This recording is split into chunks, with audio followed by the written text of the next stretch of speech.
We shall fight with growing confidence and growing strength in the air. We shall fight on the beaches. We shall fight on the landing grounds. We shall fight in the fields. We shall never surrender. I have a dream today.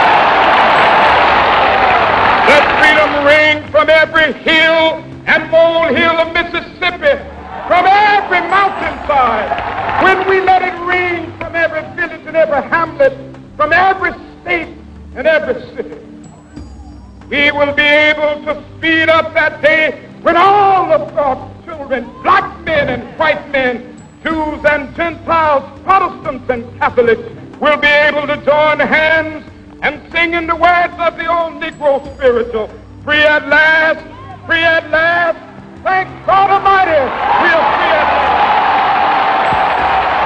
And they may well ask, why climb the highest mountain? Why 35 years ago fly the Atlantic? We choose to go to the moon. We choose to go to the moon in this decade and do the other things, not because they are easy, but because they are hard.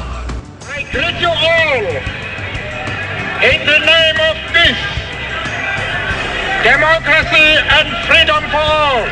This is no simple reform. It really is a revolution. Sex and race, because they are easy, visible differences, have been the primary ways of organizing human beings into superior and inferior groups.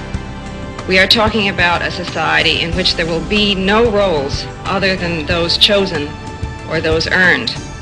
We are really talking about humanism. The idea that anything is possible. We can be the first generation that says no to stupid poverty.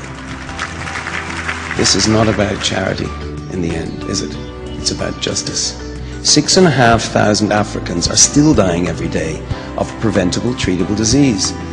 For lack of drugs, we can buy in any drugstore. This is not about charity.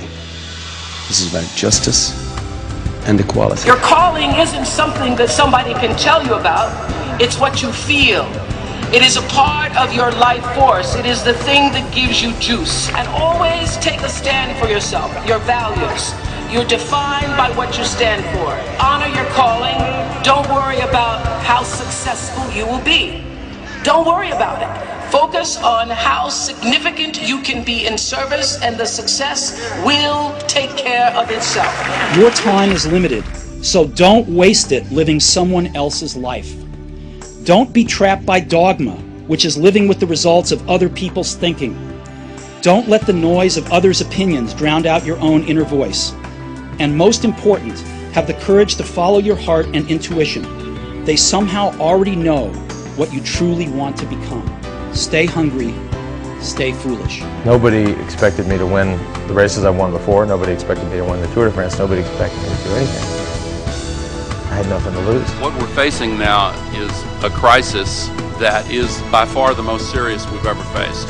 A day will come when our children and grandchildren will look back and they'll ask one of two questions.